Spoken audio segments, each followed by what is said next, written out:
Folks, we got to talk. Bitcoin XRP supply. Here, Bitcoin has POW, proof of work, and XRP has consensus. This is not a technical, explanation here. Everybody can participate here. It's not technical, nothing code related. Of course, we keep it very scrappy with paper towel because the information is the star here, not the stage. Okay, so Bitcoin XRP supply, POW, consensus.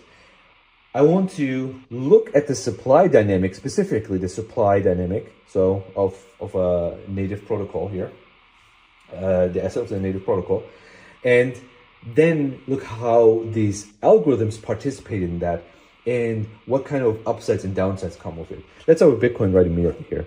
So Bitcoin started at some point, and in the first era, you need to understand that 50 Bitcoin, 50 BTC, was the mining reward.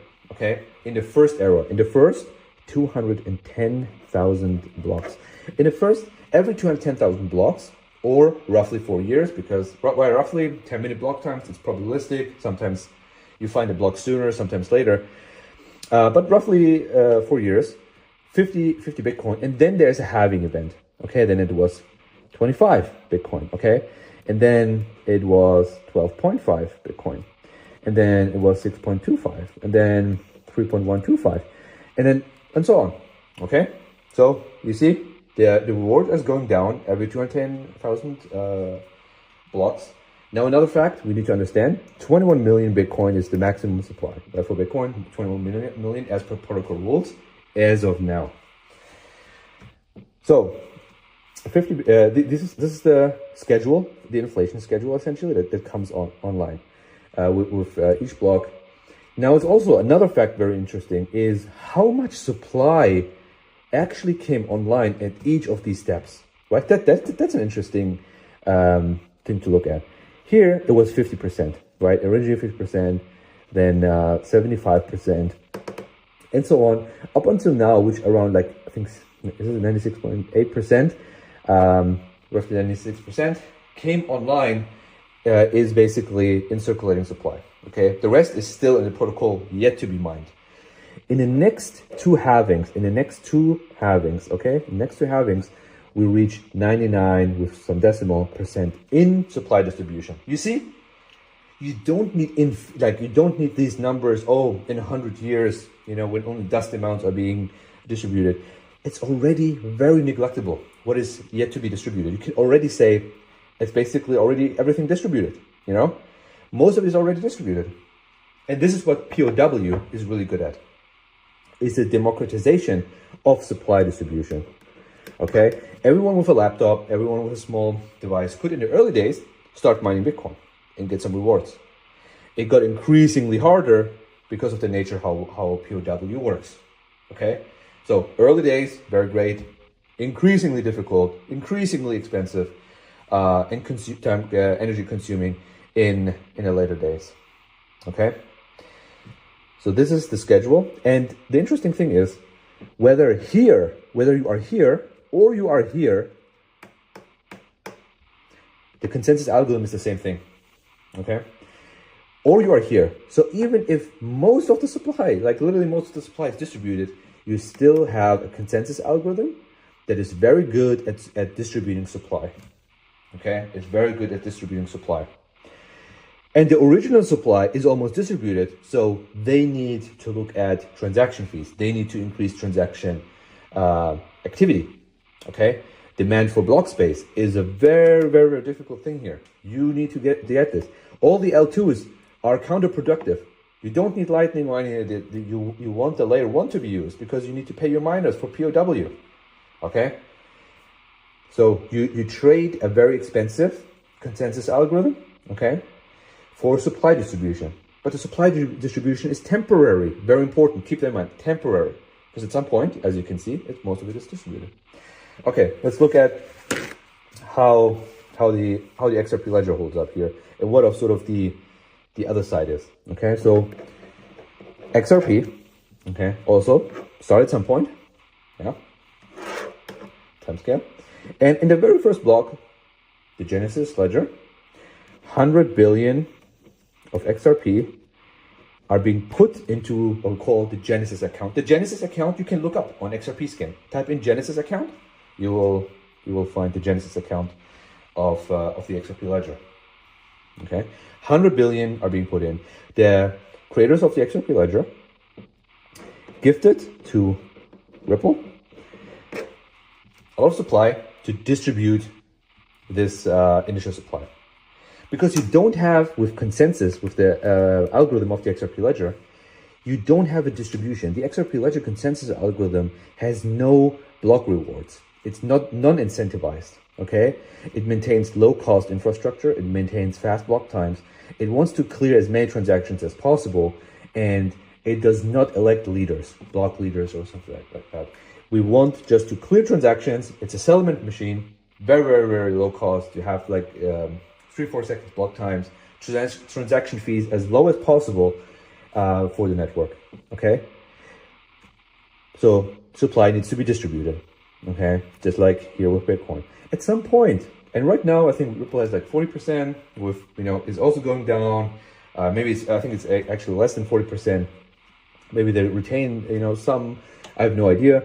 But you end up in a situation at some point where here and here is the same thing in terms of supply distribution, okay? So here you might also end at 90% at some point, or 99%, and so on. So you might end up in a very same situation very, very soon, right?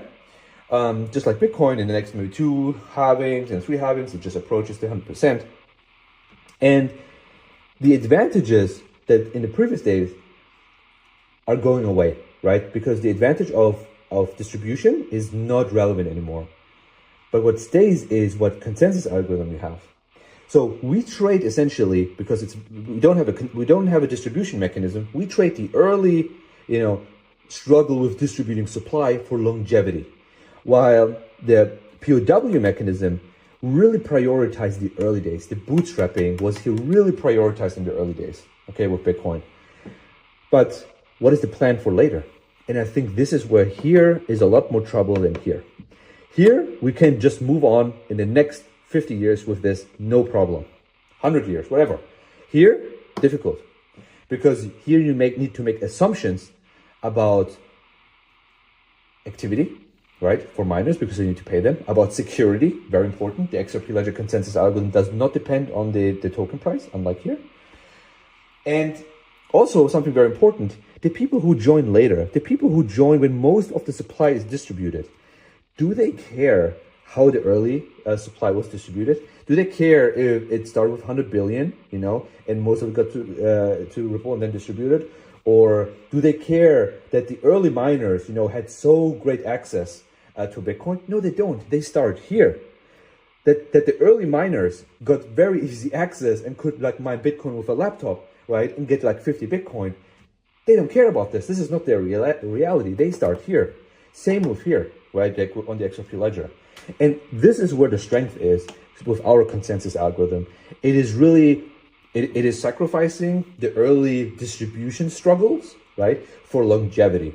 While proof of work and Bitcoin really prioritizes the early days, right, for the long, for the future. And the problem here is really that this is not important to the people anymore. This is not important to the people, but you are stuck with it. Nobody cares about the early days. People care what is here right now, okay? And supply distribution is temporary. Consensus algorithms are permanently. Of course, you can always say, look at Ethereum. They made the change, right, with proof of work to proof of stake, but they nearly ruined the network. This could have gone completely wrong. And actually, the odds were pretty high. So I'm really, really happy with the path that the XRP Ledger went. It is a very, very difficult path to go this, because you need to bootstrap the amount. This is a lot of work. Something like the XRP Ledger, you cannot replicate. It is very, very, very hard to replicate, because there's so many factors that are very dangerous to keeping up the network. Okay, the early days are very, very struggle, with how you distribute supply. Lots of administration works and so on. Where here it's easier, but once you get over it, you are in a better place. And we are already reaching that place. The XRP Ledger is bootstrapped, right? The XRP Ledger is so diverse. There's so many people building and doing things on the XRP Ledger, where right now we can really benefit from this awesome consensus algorithm. While in the early days, it was probably very, very much difficult to work with it. Okay, but now we are flying, and that's something I want to talk about with the supply dynamics, because I think it's very important to understand supply distribution, temporary, consensus algorithm, permanently.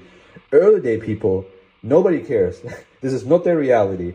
That a miner in their basement got 50 Bitcoin, and that's so awesome. Nobody cares, right? It is what is currently, what is the here and now.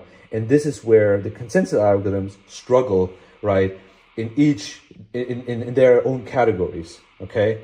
But what I like is that we purposely went with hard work in the beginning and then enjoy the rest of it, while here it's more like great in the early days, difficult later. This is why I think for Bitcoin in the next 5 to 10 years, it will be so interesting to see what development is going to be here, okay? Because there is a lot of things that come their way, considering all